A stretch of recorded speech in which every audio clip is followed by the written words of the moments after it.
बंगाल में पहले राउंड में वोटिंग में जो बवाल हुआ उसकी एक एक तस्वीर आपको आगे दिखाऊंगा, क्योंकि आप देखिए कि जबरदस्त सिक्योरिटी हर जगह, लेकिन बवाल की खबरें फिर भी आ ही गई। कहीं पर जबरदस्त हंगामा हो गया, कहीं पत्थरबाजी हो गई, कहीं गाड़ियों पे हमला हो, कहीं पर पुलिस को लाठीचार्ज करना पड़ा, कहीं पर उम्मीदवारों को दौड़ा दौड़ा कर मारा गया पिता। ये सब तस्वीरें वोटिंग वाले दिन, जिनके बारे में एक एक करके आपको बताऊंगा। लेकिन सबसे ज्यादा चर्चा इस बार बंगाल में 56 फाड़ वोटिंग की हुई। सुबह पोलिंग बूथ पर लंबी लंबी लाइनें लग गई। अंदाजा हो गया था कि इस बार तो रिकॉर्ड टूटेगा लग रहा है। सुबह 9 बजते बजते ऑलमोस्ट 19% वोट पड़ गया था भाई। 11 बजते बजते 41% के पार मतदान चला गया।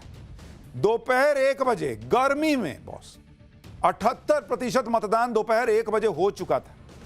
यानी आमतौर, और शाम में होते 5 बजते बजते 90% के पास।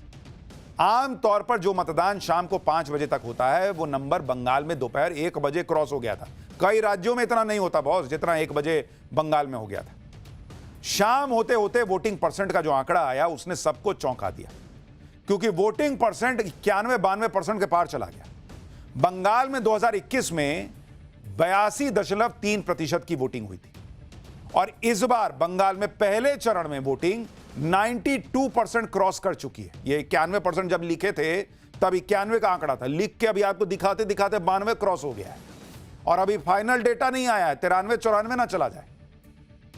इस जबरदस्त वोटिंग परसेंटेज के अपने अपने हिसाब से मायने निकाले जा रहे हैं, क्योंकि आप देखिए कि ममता बनर्जी इस पर क्या कह रही हैं और अमित शाह इस पर क्या कह रहे हैं। ममता बनर्जी ने कहा है कि चुनाव आयोग ने एसआईआर में 91 लाख नाम काट दिए, इसके बावजूद बंगाल में रिकॉर्ड वोटिंग हुई है, क्योंकि बंगाल के लोग ये जानते हैं कि फ्यूचर को सिक्योर करने का ये उनका आखिरी चांस है। बंगाल के लोगों ने एनआरसी देखा है, डिलिमिटेशन की धमकी से वो डरे हुए हैं, इसलिए उन्होंने पूरी ताकत से वोट किया है ताकि बीजेपी की साजिश को खत्म कर सके। यानी ममता बनर्जी जो है वो ये कह रही हैं कि बंपर वोटिंग एसआईआर को मुंहतोड़ जवाब है, बीजेपी के एनआरसी और डिलिमिटेशन वाले मुद्दे के खिलाफ है। उधर अमित शाह ने बंपर वोटिंग को बीजेपी के पक्ष में जाने के संकेत बताया। अमित शाह ने सूरज ढलने का एक वीडियो शेयर किया और कहा कि टीएमसी के करप्शन और गुंडागर्दी का सूरज भी ढल गया आज। बंपर वोटिंग को बीजेपी अपने पक्ष में इसलिए भी बता रही है कि महाराष्ट्र और बिहार के चुनाव में जब ऐसा हुआ था तो बीजेपी को फायदा हुआ था। महाराष्ट्र में 66.57% वोटिंग हुई थी, जो कि पिछले बार के मुकाबले 5% से ज्यादा थी, और नतीजा यह हुआ था कि महाराष्ट्र में एनडीए ने सूपड़ा साफ कर दिया था दूसरों का। एनडीए का वोट प्रतिशत ऑलमोस्ट 7% से ज्यादा बढ़ गया था और सीटें 49 बढ़ गई। इसी तरह से बिहार में 67.14% वोटिंग हुई थी, जो कि बिहार के पिछले चुनाव के मुकाबले ऑलमोस्ट 10% ज्यादा थी। और नतीजा क्या हुआ? एनडीए की एक तरफा जीत हुई, एनडीए का वोट प्रतिशत बढ़ा, ऑलमोस्ट 9.3% वोट बढ़ा, और एनडीए की सीटें 81 सीटें बढ़ गई। यानी जब जब बंपर वोटिंग हुई, हाल के दिनों में यह दिखा है कि बीजेपी एनडीए को फायदा हुआ है। हालिया चुनाव बंपर वोटिंग मतलब एनडीए के पक्ष में हवा का इशारा करते हैं, और इसलिए बीजेपी कह रही है कि बंगाल में भी ये जो बंपर वोटिंग हो रही है ये बीजेपी के पक्ष में है।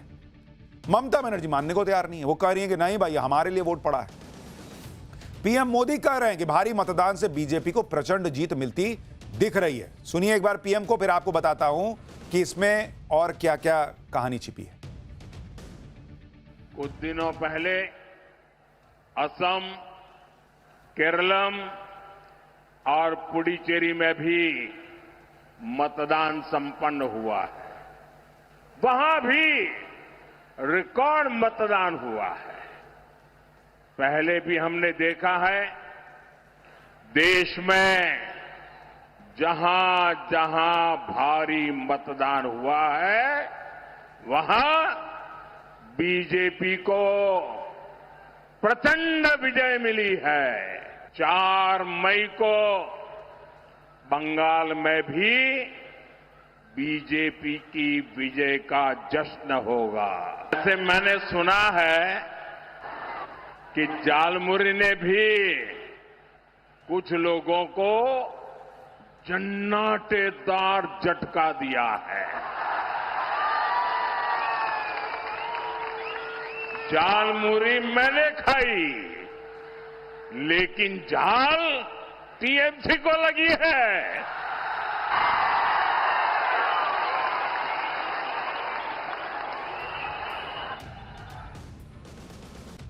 प्रधानमंत्री नरेंद्र मोदी कॉन्फिडेंट है कि इस बार बंगाल में नतीजे बीजेपी के पक्ष में आने जा रहे हैं और यह बम्पर वोटिंग उसी का इशारा है। लेकिन बम्पर वोटिंग को टीएमसी अपने पक्ष में बता रही है। टीएमसी कह रही कि ये जो पोलिंग स्टेशन पर लाइनें लगी थी वो दीदी के लिए लगी थी। टीएमसी का तर्क यह है कि जैसे बिहार में बम्पर वोटिंग हुई और सत्ता परिवर्तन नहीं हुआ, वैसे ही बंगाल में भी होगा। टीएमसी के मुताबिक पहले चरण में वो 152 में से कम 125 सीट जीत रही है। टीएमसी का कहना है कि ममता बनर्जी के खिलाफ कोई एंटी इनकम्बेंसी है ही नहीं।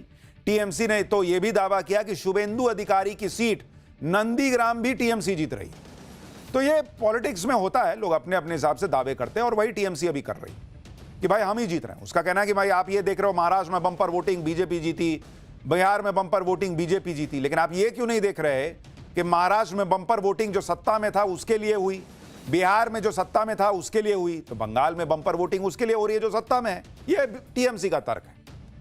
छप्पर फाड़ वोटिंग को लेकर बीजेपी का अपना नैरेटिव है, टीएमसी का अपना। लेकिन असल में छप्पर फाड़ वोटिंग का असली सच क्या है वो भी आपको बताता हूं। देखिए, पिछले विधानसभा चुनाव यानी 2021 के चुनाव में बंगाल में वोटिंग प्रतिशत ऑलमोस्ट 82% था। यानी मान के चलिए एक तरीके से कि पिछली बार अगर 100 वोटर थे टोटल, तो उनमें से 82 ने वोट डाला। भाई 82% वोटिंग हुई तो 100 वोटर रहे होंगे टोटल, तो उनमें से 82 ने वोट डाला, इसका मतलब। लेकिन इस बार एसआईआर की वजह से 100 वोटर जो टोटल थे, उदाहरण के लिए जो बता रहा हूं, उसमें से करीब करीब 12% वोटर, यानी जो 12 वोटर थे वो डुप्लीकेट थे, गलत एंट्री थी, पलायन कर गए, मृत थे, वो सब हट गए। तो यानी पिछली बार आप मान के चलिए कि जो 100 वोटर दिखता था उसमें से 12 तो बेकार था, क्योंकि वो तो या तो किसी के कोई पलायन कर गया, किसी का डुप्लीकेट है, किसी की डेथ हो गई, जो भी। तो एग्जैक्टली अगर जो 12% अब हटा है उसको आप पिछले बार से हटा के देखिएगा तो पिछली बार एग्जैक्टली 100 वोटर नहीं था। फिर इसका मतलब 100 में से 12 हटाइए, 88 वोटर था। तो इसका मतलब यह हुआ कि 2021 में असली वोटर 100 में से करीब 88 थे और उन 88 में से 82 लोगों ने वोट किया था। तो अगर 88 वोटर टोटल थे और उसमें से 82 ने पिछली बार वोट किया था, तो वोटिंग परसेंटेज कितना पहुंचा? 93%।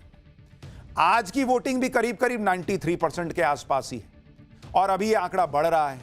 दूसरे फेज की वोटिंग भी अभी बची हुई है। यानी अगर मोटे तौर पर अगर आप मैथमेटिकली देखिएगा तो डुप्लीकेट वोट्स हटने के बाद ऑलमोस्ट इस बार भी उतनी ही वोटिंग हुई है, 93% के करीब, जितनी अगर आप पिछली बार रिडंडेंट डेटा हटा देते तो होती। इसका मतलब यह है कि जहां भी एसआईआर हुआ है वहां पर अब इस तरह से नॉर्मल वोटिंग बढ़ी हुई दिखाई देगी।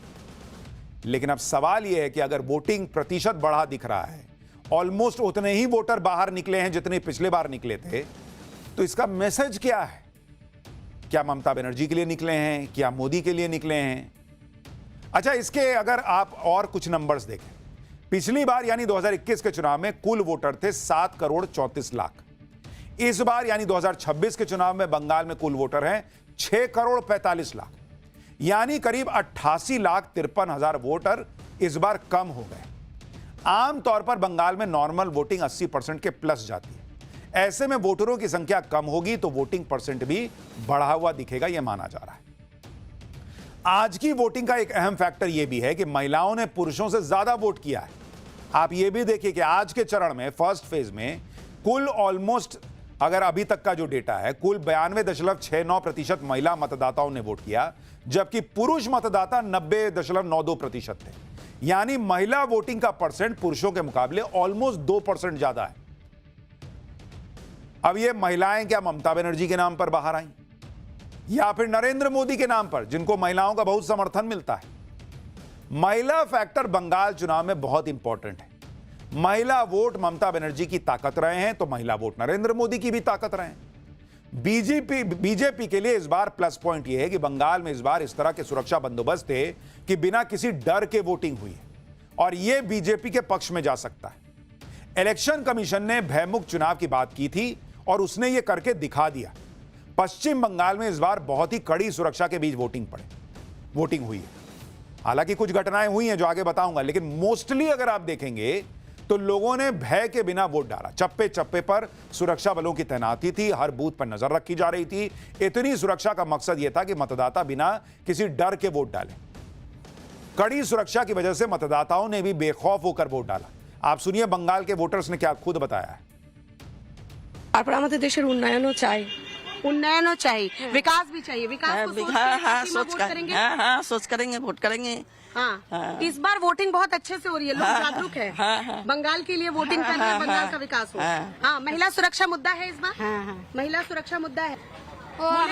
हम भारत के नागरिक है, इसलिए हमारा वोट अधिकार है, हम इसलिए वोट दिया, हमारा पहचान है। और पश्चिम बंगाल का चांसेस तो है, अभी तो रूलिंग पार्टी तो चेंज होनी चाहिए। अब देखती हूँ क्या पार्टी देखा, विधायक देखा या फिर क्या देखा, क्या सोचकर वोट किया? देश के अच्छे के लिए, देश की उन्नति के मुद्दे हैं इस बार आप लोगों के। महिलाओं को सुरक्षा चाहिए।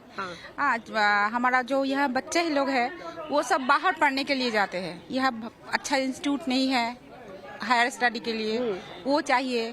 मेडिकल अगर अच्छा होगा तो बाहर नहीं जाना पड़ेगा ट्रीटमेंट के लिए, ये चाहिए। इसी कई बार पॉलिटिक्स में लाइनों के बीच की बात पढ़नी पड़ती है। अब अगर माफ कीजिएगा, अगर बंगाल की महिलाएं कह रही हैं कि भाई हमने परिवर्तन के लिए वोट किया, देश के नाम पे वोट किया है, बदलाव के लिए वोट किया है, तो आप अपने हिसाब से अंदाजा लगा सकते हैं क्या मामला रहा होगा। बंगाल में ममता बनर्जी 2 फैक्टर से चुनाव जीतती रही हैं, एक एम यानी महिला, दूसरा एम यानी मुसलमान। महिला वोटर किसकी तरफ गया ये अभी फिलहाल तो फाइनली कोई नहीं कह सकता, क्योंकि बीजेपी ने भी महिलाओं के लिए जबरदस्त वादे कर रखे हैं इस चुनाव में। नरेंद्र मोदी की जबरदस्त पॉपुलैरिटी है महिलाओं में। लेकिन ममता बनर्जी के लिए राहत की बात यह है कि मुस्लिम वोट में जो खेला होने वाला था वैसा होने के संकेत नहीं मिले। आज बंगाल के चुनाव में आमतौर पर मुस्लिम वोट ममता बनर्जी को ही जिताता रहा है, लेकिन इस बार मामला अलग दिख रहा था। एआईएमआईएम के ओवैसी और ममता के बागी नेता हुमायूं कबीर ने मुस्लिम वोट के लिए तगड़ा प्रयोग किया। ओवैसी और हुमायूं कबीर ने गठबंधन भी कर लिया था, लेकिन बाद में गठबंधन टूट गया क्योंकि एक स्टिंग ऑपरेशन आ गया था हुमायूं कबीर का। हुमायूं कबीर ने बाबरी मस्जिद के नाम पर मुसलमानों को अपनी तरफ करने की कोशिश की थी, लेकिन स्टिंग ऑपरेशन वाले वीडियो के बाद हुमायूं कबीर का प्रभाव बहुत तेजी से नीचे गया। आज की आप तस्वीर देखिए, मुर्शिदाबाद जहां से हुमायूं कबीर चुनाव लड़ रहे हैं, हुमायूं कबीर की बॉडी लैंग्वेज वैसी नहीं है जैसे पहले हुआ करती थी। हुमायूं कबीर को टीएमसी समर्थकों के विरोध का सामना करना पड़ा। उसके बाद भाई साहब सड़क पर बैठ गए, वहीं पे उनको पंखा झला जाता रहा, चेहरा उतरा हुआ था, पसीने से लथपथ था। हुमायूं कबीर ऐसा लग रहा था मुसलमानों को समझाने में कामयाब नहीं हो पाए। मुस्लिम वोट बैंक ममता के साथ बना रह सकता है, इसके संकेत हैं ये तस्वीरें। क्योंकि आप देखिए कि अगर देखिए बॉडी लैंग्वेज बता देता है ना कि एक तो विरोध झेल रहे हैं, दूसरा सड़क पे देखिए ना चेहरा कैसे उतरा हुआ है। इसी से समझ में आ रहा है कि भाई इनको लग गया है कि मेरे साथ तो नहीं आया मुसलमान। अब उस स्टिंग ऑपरेशन की वजह से नहीं आया या कुछ और हुआ, लेकिन अगर वो इनके साथ नहीं गया है तो क्या वो कांग्रेस के साथ गया है? पिछले बार तो नहीं गया था। और अगर कांग्रेस के साथ भी नहीं गया तो फिर इसका मतलब है कि मुस्लिम वोट एक मुश्त फिर ममता बनर्जी के साथ गया होगा। देखिए मुर्शिदाबाद ही वो जिला है जहां एसआईआर में सबसे ज्यादा नाम कटे। इसके बाद भी मुर्शिदाबाद में जबरदस्त वोटिंग हुई। मुर्शिदाबाद मुस्लिम बहुल क्षेत्र है और इसे टीएमसी का गढ़ माना जाता है। क्या ममता बनर्जी का यह किला इस बार भी बचा रहेगा या कोई बदलाव होगा? बंगाल में एसआईआर का बड़ा मुद्दा बनाया गया था। क्या मुस्लिम मतदाताओं ने इसे ध्यान में रखकर वोट किया है? क्या मुस्लिम मतदाता बदलाव चाहते हैं या जो चल रहा है उससे खुश हैं? देखिए नवभारत पर मुस्लिम मतदाताओं ने क्या बताया। एसआईआर को लेकर भी लोग सोच रहे हैं वोट देने से पहले? नहीं, इससे के बात कोई नहीं हो रहा है, नहीं सोच रहा है। वो मुद्दा नहीं है, वो मुद्दा नहीं है। और हुमायूं कबीर ओवैसी कुछ असर कर पाए हैं यहाँ? नहीं। एसआईआर को लेकर कोई मुद्दा था इस चुनाव में? नहीं। एसआईआर कोई मुद्दा नहीं रहा? नहीं ऐसे क्यों नहीं। हुमायूं कबीर और ओवैसी कुछ असर कर पाए? ना, कुछ असर नहीं। कोई फर्क नहीं पड़ा? नहीं। पार्टी देके वोट किया तो अभी जो चल रहा है वो ठीक है कि बदलाव चाहिए? बदलाव चाहिए। सर हमारा तो मेन जो मुद्दा है वो तो अनएम्प्लॉयमेंट, और उसके बाद हमारा जो है हमारा सर इधर इंडस्ट्रियलाइजेशन का थोड़ा तो होगा ही।